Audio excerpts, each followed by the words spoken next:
Hunt for the Ring. This is a game for 2 to 4 players. It is published by Ares and it has the same theme as Ares' most famous game, War of the Ring. This, however, has a different scope. It is based on the Lord of the Rings, but it has a more intimate feel to it. It depicts the early stages of the Lord of the Rings with the journey of the Fellowship from the Shire to Bree in the first scenario and then from Bree to Rivendell in the second scenario. Yes, the game has two scenarios, and I should almost say it's two games. Each scenario has different rules. It's not just the same game played on different maps. The two scenarios have different feel. Even feels different flavor, different perspectives. So interesting idea here. You almost get two games based on the same core rules in the same package. Also, it is a game about hidden movement, which captures the theme very well. The player that controls the Fellowship will not place on the board the game piece representing the Fellowship. In fact, there is no such game piece. What goes on the board are the four Nazgul that will look for the Fellowship. And so 2 to 4 player game, one player will always play the Fellowship and then the Nazgul are split among the other 2-3 players as evenly as possible. In the second scenario, you also have Gandalf, you also have Gandalf and the Lord of the Nazgul. The piece that represents the Fellowship goes not on the board but on the movement track, which maybe should be called the time track. That's really what mainly it portrays. Although I guess, overall, as you will see, movement track is good enough. This is the board, or one of the two sides. As I said, it's double-sided. I don't know if I said it, but now you know it's double-sided. One side for each scenario. This depicts the first leg of the journey from the Shire to Bree. The Fellowship starts in one of those spaces here, and you draw a token to randomly determine what is the starting space. Then the Fellowship player has this player aid here, which is really two parts. So one is, well, it's a screen to keep things secret with the map of the board, and then you use the other side to depict as a reference for the other side of the board. And then you have this player aid here, which also is double-sided. This is for the first scenario, this is for the second. It has an opening here. You insert a sheet of paper folded in two in here so that you can write in these windows here. And here you will place the token representing the space in which you start. Here you will write the space of the various places in which you go. So this is what it will look like. Also here you have an area to place different tokens. You will be able to play cards that give you different abilities during the game. And feel free to pause and read the text of some of these cards. Very useful and very powerful. Some of these cards will allow you to place ally tokens on the board. Ally tokens are these ones, and when they go on the board, they will block the movement of the Nazgul. They cannot move into or through areas where you have those tokens. Then you have these tokens here, and they are used, the Fellowship tokens. You have a pool of such tokens, and you store them there in that section of your player rate. You store them there. You can spend them to activate certain effects that require the expenditure of a Fellowship token, or you can discard one to draw one of these cards. Here you have clue tokens. At the beginning of the game, the Fellowship player draws a number of these tokens. They have numbers indicating name locations on the board, and the Fellowship player places them there in those spaces face up. This is important because, as you will see, one of the actions that the Nazgul can take is to perform a search. If they perform a search in a location indicated by one of these tokens, the Fellowship player has to disclose that. Oh, you're searching 37. Yes, I do have a token that says 37. The player gives the token to the Nazgul player. Nazgul player flips it to the other side, and the Nazgul player has a card here where these tokens are placed, and the more tokens are there, the more special abilities get unlocked. If, for example, the Nazgul player starts with 1 token here, and if the player found 2 more clues, then the Nazgul player can use any of these abilities here. So the company will travel on the board and will record here in these spaces where they're going and where they are. The fellowship has 16 moves to reach one of the exit spaces on the board, which are those spaces there indicated by those letters. The Nazgul are trying to find them, to encounter them as often as possible. When the Nazgul encounter the fellowship is forced to draw corruption tokens. You'll place these tokens in a cup. And then, if the fellowship collects 12 or more corruption tokens during the game, they lose the game and the Nazgul win the game. If they make it to one of those areas within 16 moves and with less than 12 corruption points, then the fellowship player wins the game. If they reach move 16 and they're not there yet, they're not one of the exits there, suppose they're here, then you count how many steps it would take them to reach a location, and they draw that many corruption tokens, a token for each necessary step. And that still determines then 12 or less corruption in the end. Well, less than 12 corruption, less than 12, they win. 12 or more, they lose. The Nazgul win. Each turn, I would say each section of the game is a day. Each day is divided in 3 turns. A day turn, a second day turn, and then a night turn. They have almost the same structure. In each of these turns, the fellowship player goes first.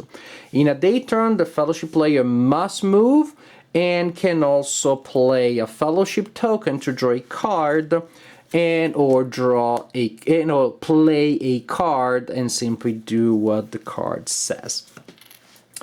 That is then followed by a Nazgul turn, in which each Nazgul activates once, and when a Nazgul activates, the Nazgul can move and perform an action, or perform an action and then move. So this is a standard day turn. Second day turn, in a day, same idea. Fellowship must move, can play a token, can play a card. Nazguls activate, then we get to the night turn. During the night, the fellowship player can choose to move, does not have to move. If the player moves at night, gains corruption, otherwise the player may lose corruption. And then the Nazgul activate as normal, and actually they have some different moving abilities at night. Also, if the fellowship player moved at night, the Nazguls get to hunt the fellowship player for free. We'll see what that means. As for movement, so we said the fellowship player moves, and each move is a step. And you can move from a number location to a number location, say from 15 to 16, in which case if I have 15 written here on my log, I simply write 16, and that means that right now I am in 16 because I just wrote 16. However, as you can see, there are also locations that are not named. They're called dots. That means that when you're in a location indicated by a number, the next space in which you move, instead of writing a number, you can write a dot. If I'm in 16, I could write 15, I could write 18, or I could write a dot. A dot means I'm somewhere in the wilderness between locations. It's unclear to anybody, even to myself, where I exactly am. I can be in a variety of places. I'm not committed yet. When I can write multiple dots. I can write 16 and then dot, and then dot, and then dot again. I can write dot for the rest of the game. It's not very smart to do, but it is allowed. When I have dots, the next location that I can indicate on my log when I am moving may be a number location or a dot. Again, dots you can always write next to a previous dot. Or if I write a number location, follow me, the phrasing is a little bit awkward, but the idea is not that hard. I can write a location that is separated by my last number location by a number of dots which is equal to or lower than what I have on my log. What? That means if I have 16 and 2 dots on my log, my next number I can write down 14 because it's equal to or less than the number of dots that I have. 16 and 2 dots, I can write 14. I can write 26. I could write 27 because it's only 1 dot and I have 2. I could write down 40. I could write down 8. I could also just write 18 after 16 dot and dot and then 18. So the dots give me a lot of flexibility, And so that's how the company moves, secretly trying to dodge the Nazgul, trying to be as inconspicuous as possible, possibly using actions from cards to place and move allies that will block movement of the Nazgul. However, this is the tricky thing, of course, that I can use them to actually block the Nazgul, but that kind of reveals where I am, or I can simply use them to misdirect the Nazgul player. After the Fellowship player moved and played possibly cards and possibly played tokens, it is time for the Nazgul to go. By the way, a closer look at the miniatures. Yes, it's important that they are marked identified from one another, because especially if you're playing with multiple Nazgul players, then they need to be able to control different Nazguls, but they just look cartoonish and weird. Now, the Nazguls move one at a time. Again, they can move by one space to another, that they move from where they are to the next dot or to the next number. So their standard move is one space, boop, done. However, they can also move by 3 spaces if they're moving by road entirely, so 1, 2, and 3. Yes, you need to be far from the road or careful when you move on the roads as the company, because the Nazgul are very quick then. Or at night, you can move by 2 spaces as long as at least one of the spaces is a path. So at night, I could move not there. I could move 1, 2, or 1, 2 with that one. And here I can move 1, 2, 3 because I'm moving by road, for example. So this is how the Nazgul move. As for their actions, they need to perform actions to figure out where the heck the company, the Fellowship is. There is a free action that they can perform, which is the search. They are in a certain location, the active Nazgul performs a search in a location in which he or she or it is. It simply says, I'm performing a search in 42. Then the Fellowship player tells the Nazgul player if that number, 42 in this case, is written on their log, which pretty much means if they've ever been there at any point. Also, if the Fellowship is actually there, they do not have to disclose it. Say the Fellowship player says, yes, 42 is on my log, so at some point, maybe now, maybe a long time ago, the Fellowship was there, then the Nazgul uses a track token to mark that piece of information. It's not a lot, but it's something. More interesting, the Nazgul player also has these dice that are rolled at the beginning of each day, and they're used to perform actions. This allows a Nazgul, when you spend it, to perform a perception. This allows to perform a hunt or to kill an ally.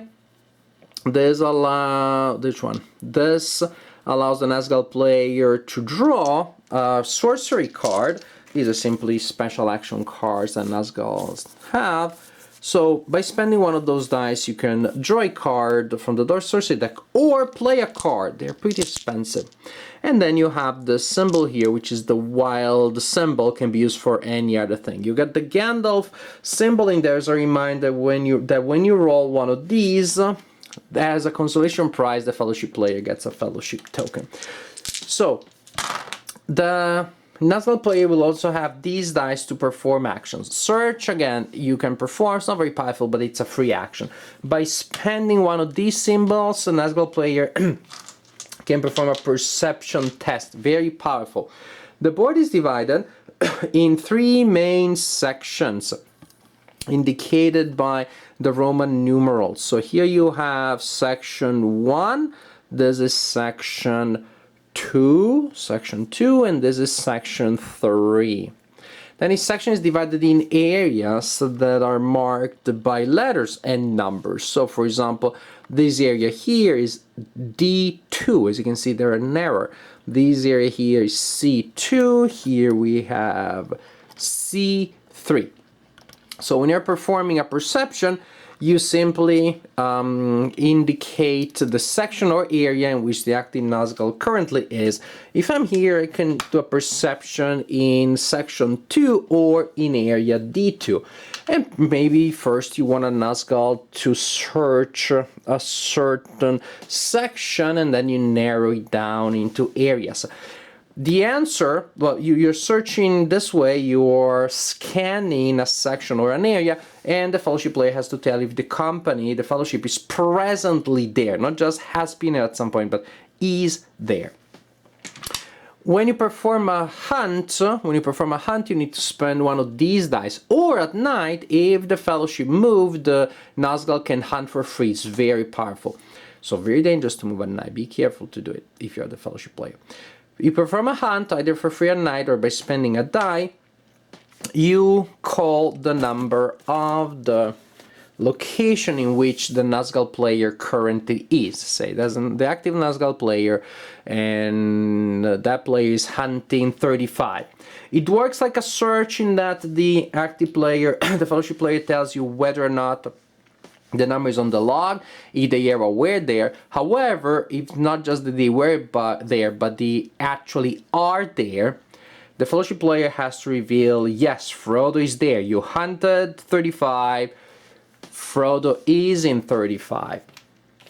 And that is bad. Because of course at that point, all of the active Nazgul that haven't acted yet, they will try to get there.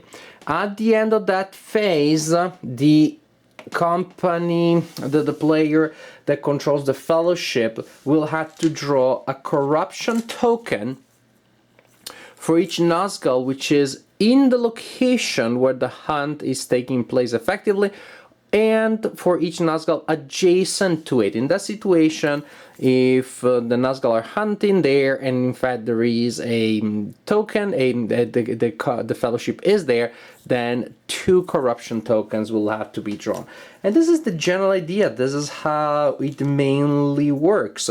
The Nazgul go around like crazy, scanning, searching, trying to deduce where the company is. When they think they figured out where the fellowship is, they go and they hunt, they try to inflict corruption. At that point, the fellowship player gets an escape, which is they can move away, and that's the general idea. Also, you may wonder, but what if the fellowship is in a dot? When the fellowship is in a dot, they still, for hunt purposes, count as in the last numerical location written on the log. So if the log says 43 dot and dot, then you can hunt them in 43, no matter how many dots follow the last numerical location. This is for the first scenario. The second scenario works in a similar way, but it's played on the other side of the board. And again, we place the fellowship player, the fellowship token there to indicate movement. Every time that you move you will place it there, you will move that token. However, there's an interesting difference here. Here the active player controlling the good guy is not the fellowship, but is Gandalf, which is, let's do it here, is Gandalf. And again, you don't put Gandalf on the board, you simply record on your log where Gandalf is. Gandalf is fast and moves from location to location, ignoring dots. The Nazgul go on the board than usual, and they are looking for the fellowship. The fellowship starts from one of these places and tries to reach one of these locations. However, in this scenario, again, you are Gandalf, not the fellowship. You're going around trying to protect the fellowship, also to reach certain locations that are determined randomly at the beginning of the game, to strengthen the fellowship and give them more resistance to corruption. But the interesting thing here is that now the fellowship is automatized. So at the beginning of the game, the fellowship player draws a card, and that card will tell you the maximum corruption you can take and the number of steps needed to reach safety and where the company is. So basically at the beginning of each turn, when the fellowship is moving, the fellowship player will simply move this by 1 step, and then you simply look at the card to see where you are. For example, at 5, after 5 moves, the fellowship is in location 17 plus 1 dot. Next turn, the fellowship will be step 6, so the fellowship is in 20, which is, I can't see it on the board right now, there it is, there. Then move 7, it will be 20 and a dot. Then 8, it will be 20 and another dot. 9, 20 and another dot. And 10, it will be in 34. So basically from 20 they went through a couple of dots until there, which means effectively they were sitting for hunt and search purposes. They could be found in 20 for a long time. It's kind of like a dangerous proposition. So this is the main difference. In the second scenario, the fellowship is automatized. You cannot control it at all. You just look at them, and sometimes you have a palm face like, why are you guys going there? Well, too bad. That's what the card is telling me to do. You, the player controlling the good guys, control Gandalf, and you're going around and you're trying to hunt. Use your magic powers to hunt down the Nazgul, to chase them away. And the Nazgul, however, also have a boost because they have a new piece, which is the Lord of the Nazgul, which also comes with an extra action die that gives them new and special improved abilities. Like in the previous game, the good guys player, the fellowship player, wins if the fellowship makes it to the other side of the board with less than the maximum allowed number of corruption points, which may vary. Here may be 12 for a short journey of 14 steps, or 14 for a longer journey of 16 steps. Also, the number may be changed based on Gandalf actions that may allow the fellowship player to increase their maximum number of corruption. But again, make it to the end with less corruption than necessary to lose the game. Then you win the game as a fellowship player. Inflict enough corruption on the fellowship as the Nazgul player, and you win the game. Hunt for the Ring. Now, this is a game of hidden movement, and I'll tell you honestly, I'm not a big fan of the genre. If nothing else, because I'm terrible at it. It's really hard for me to play this kind of game. I don't know why. I'm not that bad at deduction games in general, but it looks like deduction has to do with where is Waldo, whatever is the hidden element. I'm not all that good. But this game is by Ares. I like other games by Ares. It's about Lord of the Rings, if nothing else, for cultural completeness. I wanted to try it, and I'm glad that they did, because I do like it. I like this game quite a bit. The two scenarios are pretty different from one another, and I don't like them equally. I like the first one much better than the second one, but even if this game only had the first one, if I was never to play the second one, I think it is still worth a look, and definitely I'd be happy to have it. The second scenario I'm gonna play, I may not play it as much as the first one. I consider it an added bonus. The first one again is enough to me to make this a good package. Now, what I like about this game, different from a lot of other hidden movement games, is that this is not one of those, I call them all or nothing games. There are some hidden games in which one wrong move will determine the victory or the defeat of one of the sides. Maybe you have to capture somebody who is hiding, and the second that somebody who is hidden is captured, the game is over, that side lost, and the capturer wins. Or vice versa. Those games to me are just a little too punishing, a little unforgiving, especially because I make mistakes, so I need a game that forgives me. And also they may feel anticlimactic. We play for over an hour and a single wrong move, boom, we captured you, and you lose, and we won. I like the fact here that it's not about an all or nothing. It's more like bad stuff happens. Throughout the course of a game, Frodo is gonna get captured at least once, maybe twice, and that's bad, but it is not bound to be the end of things for the Fellowship player. Because you may be able to play cards that will lower the number of corruption points. You may choose to rest at night, and then you're able to recover corruption points. Or maybe it's later in the game, you're close to victory, you didn't get too many corruption points, you decide to push through, although that is super dangerous. When you have an encounter with the Nazgul, being encountered by one Nazgul or by four, huge difference. So the fact that you get caught as the Fellowship player doesn't determine your defeat necessarily.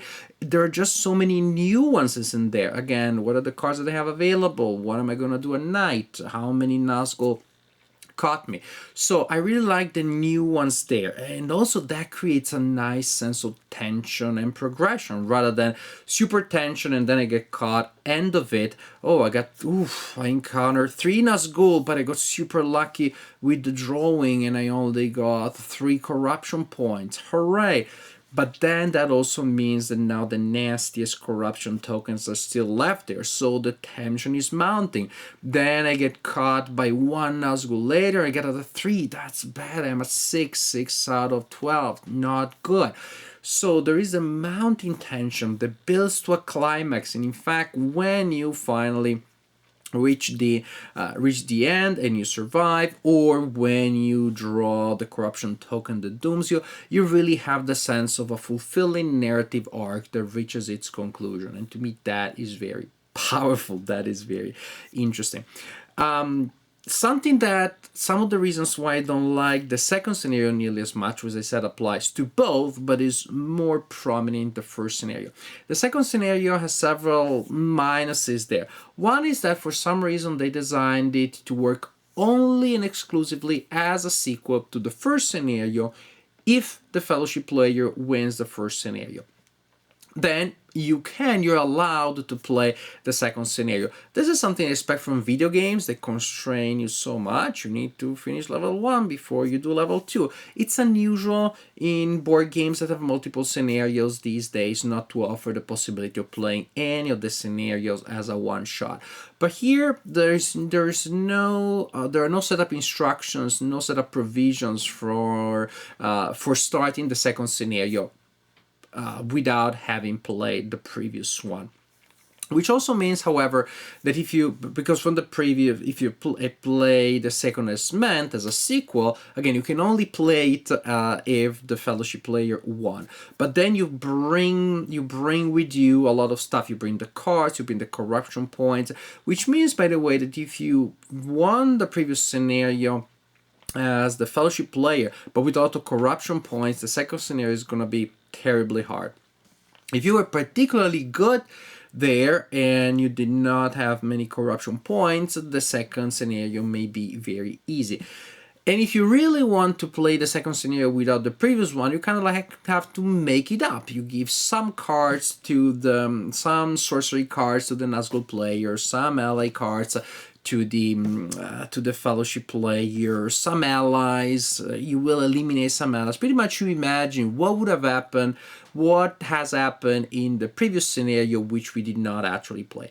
The advantage, I guess, is like you can tweak the difficulty. You can make it easier or harder for the Fellowship player, but I wish there had been an option there that had given us a default perfectly balanced setup situation for the second scenario, perfectly balanced, and another setup that makes it easier or harder for one of the two sides. It's just unusual. Also, in the second scenario, when the Fellowship is caught, you don't get to make it escape from there, but you simply discard the lock card that you used for the automatized movement, and you draw a new one, which pretty much means that the whole puzzle, the entire puzzle, is reset. And they're just weird thematic things. You're going to see the Fellowship teleporting from one edge of the board to another, that in ways that thematically make little sense. Weird, that doesn't just change the present and the future, but also the past, because now There are places where the Fellowship hasn't been, but according to the new log, it has been there. And of course, you have to give information to the Nazgul player based on that, because they need to be able to deduce the location of the Fellowship. In the new log, it's just thematically weird. It feels less pure, a little more out of focus, a little blurry. Also, the map here, the net of connections in the second scenario tends to narrow towards the end, and so there are only a couple of options. If you get caught towards the end, you're gonna still teleport somewhere, but you're gonna be almost in the same location. It just somehow feels less interesting to me to play, which is a pity, because actually it's a very original perspective. I like the fact of seeing the game from the point of view of Gandalf. That is unusual. Gandalf as the protector, runs around as a maniac trying to dodge and block the Nazguls to do other missions that will lower the number of corruption points. So there is that element, those elements that make the second scenario a little less interesting to me. Again, in general, I really like the game. Even though at the beginning I was a little bit worried, because it seemed to me that the Fellowship player doesn't have nearly as much to do as the Nazgul player or players. Even in the first scenario, pretty much your choices are where to place the Fellowship next, but then you still have cards to play. Then you can still choose to play a token, whether or not to use some other abilities. At night, the all-important choice of pushing through the night or resting. But still, in many cases, maybe you don't have a card that applies now. In many cases, you're looking at the board and you're writing down a number, sometimes a dot, and that's a little bit, automatic. Yet, even though you're just quite literally sitting there and waiting for the Nazgul player or players to act, that is an exciting wait. It's not that time. It's not downtime in which I'm just sitting there and not worrying about anything and just waiting for my turn. I want to see what happens, and I find it exciting to see as the Nazguls are maybe converging exactly where I am, and then it's not really that I'm thinking about many strategies. Maybe I'm in a part of the board where there isn't much that I can do, but it's still exciting. There's a sense of tension. Maybe I'm seeing the Nazguls go in a completely different direction, and I'm all happy inside, though, of course, because I have to keep my poker face. I see the Nazgul player rolling dice and they don't get perception this round. Yes, perception is very powerful. Oh, they get a lot of perception and they're hoping that they use it in ways that are not optimal. There really is I had to say, as a Fellowship player, the downtime that you have is some of the most exciting downtime that I've had in a long time. There really is a sense of expectation, of excitement, of uncertainty. And as the Nazgul player, you're doing more things, but then of course there's a point where where the heck is Frodo? And there are ways of doing it, of playing the Nazgul player, which are more systematic. But of course there's always the chance that you perceive a certain area and you're told no. Then you move to the next area, the next turn, and that's precisely when actually Frodo was on the edge of another area and is going to the area that you just checked, and then you're there and you get a no again. So you're wondering if indeed that is what happened. You just switch sides, or Frodo is somewhere else entirely. So it's a puzzle that requires a little bit of luck, no doubt. It's an interesting balance there between strategy and luck for the Nazgul player. Plus, again, you have all of these other layers that are given to you by random elements such as the dice and the tokens and the cards that add more flesh and more nuance and more wrinkles to the design. So overall, a very nice package. I wish that the second scenario was as good as the first, but again, I'll repeat myself, the first scenario is just fun enough that if that was only all that we have here, I'd be happy to have Hand of the Ring in my collection just for that one. The other scenario I may not play it all that often. I may try to come up with my own setup for when I want to play that one. one only. One last thing, actually, one small minus is in the components. I'm not a big fan of those miniatures that you see here. They're very tall and so a little wobbly. They can fall easily. They don't feel very thematic. The production values are so high. Everything is so evocative, so immersive from the point of view of the art, on the map, on the cards, on the tokens. And then you have those like weird busts that look almost like caricatures. I don't know why they didn't give us more thematic tokens that represent the entire body of the creature. I understand you need to mark the base in different colors for the 4 Nazgul, and again, that could have been done with a circular base of different colors for the Nazgul. So actually you could have even had different shapes, triangular, star, square, circle, for different Nazguls, so that you can still tell them apart and code them based on shape of the base instead of color, easier for colorblind players. I don't know what was the process there with those miniatures. Not a big fan, but it's okay. I played the game at the house of a friend of mine who has a ginormous collection of Lord of the Rings miniatures, so we actually play with nice metal painted miniatures, but it's an upgrade that not everybody will have access to. As is, I'm not a big fan of the miniatures. Other than that, production values very high. In general, that was just a minor thing that I wanted to mention, but in general, a very good package, especially for the first scenario. Second one is okay, but overall, really, really fun game.